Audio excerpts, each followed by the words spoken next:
My fellow Guardians, what is going on, y'all? Your dude Sly here, back at it with one more again, another Destiny 2 video for you. And this time we're diving into our next guide for the Master Level 980 Nightmare mode called Isolation, aka Taniks. Now, unlike Zydron, Taniks is an in-your-face kind of fight. And also, unlike Zydron, you have to beat it in under 10 minutes for the time trial triumph. And you're also stuck in a little room with the dude at the end, so it makes for quite a different fight.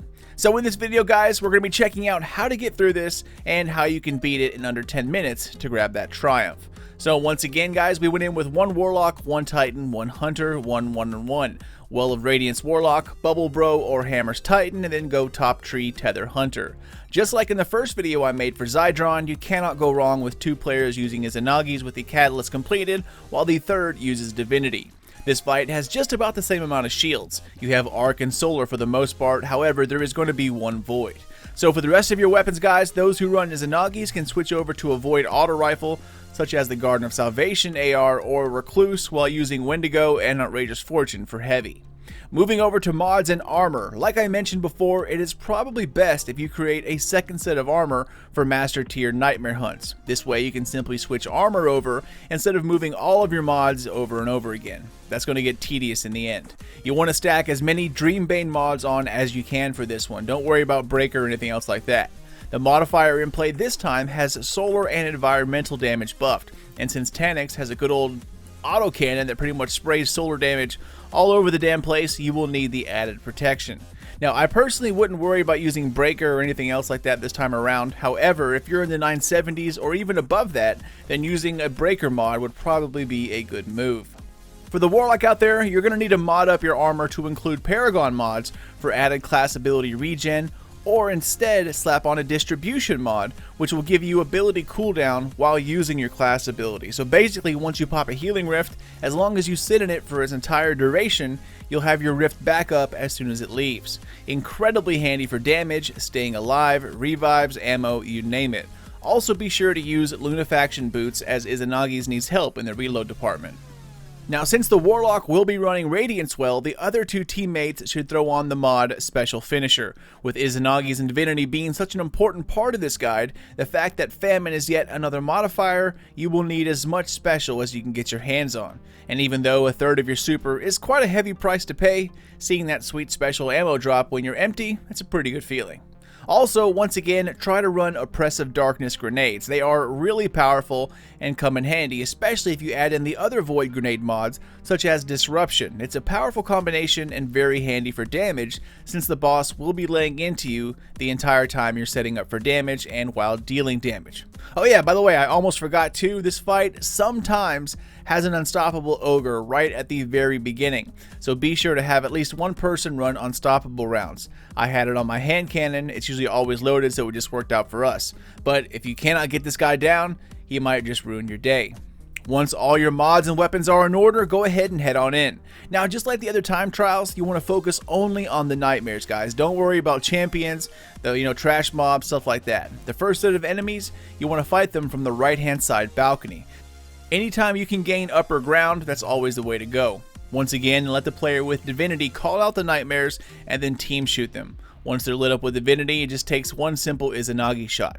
Take out the nightmares and then skip everything else by. As you're making your way inside, keep passing everything by, jump on down, and make your way to the Hive Cedar. Now, the tunnel holding the Hive Cedar actually collapsed in Destiny 2, so you can make your way into the pit and climb across the rocks on the left-hand side. Warlocks, be sure to use a rift for this part. There will be a nightmare and a servitor pretty much right in front of you. Unfortunately, the servitor shields a nightmare, so it's going to have to go as well. Take out the servitor and then focus on the shank nightmare. Once those are taken care of, go ahead and jump down on the steps and kind of use the steps as coverage while picking off the nightmares in the distance. Also, be sure to not forget about unstable essences, as you can then take nightmares out with pretty much using primary weapons while they are disrupted and have oppressive darkness on them. Now, just like before, focus only on the nightmares, and then once they're done, open the way into the next area, leave all the rest of the enemies alone. So once you make it into this room, it starts getting interesting. These next two rooms are where this fight gets a little prickly. Unfortunately, leaving the ads alone is something you cannot afford to do here, because they roam around all over the place and will eventually come up from behind you. So the key is to stick together and team shoot everything. Use your grenade launcher if you must, and do not forget about your special finisher, guys. Be sure to use it whenever you can. The best thing for this room is to make sure you have great initial damage on Taniks.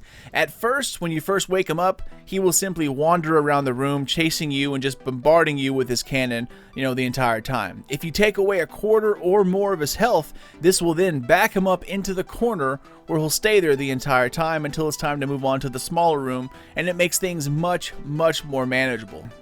So start up the fight and then call out which sides the adds are coming from. They rotate for some odd reason. One time they're going to spawn to the left-hand side of Taniks, the next time they'll spawn on the right. So go to the opposite side of where they're spawning from and then take care of them as a team. At first, don't worry about damage on Taniks until the first wave of adds are cleared and all you have left is one nightmare. You want to be able to pick off that last nightmare so you can then take advantage of the unstable essence orb. So call it out as a team, take out the nightmare, run over, grab the orb, throw down a warlock rift or well if you must, and then spray with divinity followed by Izanagi. This will get Taniks low enough that he stops walking around the room spraying his damn cannon everywhere, and he will now stay in this corner.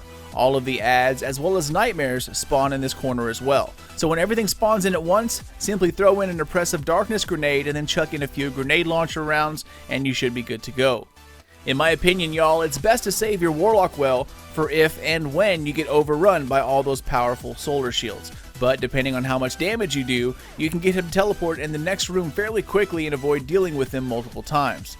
Once again, grab an orb if possible, use divinity, Izanagi's, move on to the final room. So now your area went from small to smaller. The good thing is that Taniks will usually stay in this middle area, leaving the rocks as cover. But this time he spawns melee enemies, so just be aware of that. The best places to hide in this room are behind the antenna at the top left of the room, behind the rocks at the bottom left, close to the entrance, and then behind the teleporter, using the limbs sticking straight up as cover. For some reason, adds don't like to run up behind the teleporter either, but he can shoot you there fairly easily, so just be aware of that. The deal with this room is simple coordination. All you need here is one good damage run. So as he teleports in, just do what you can, deal with the enemies, and be sure that the warlock is dropping rifts like a madman. Use divinity on nightmares to take them out quickly, while leaving one alive so the other two teammates can use finishers on trash mobs for special ammo. Then team kill the last nightmare, grab the orb, slap down a rift, let divinity proc, and then go to town. You can kill him right then and there, or at least get incredibly close.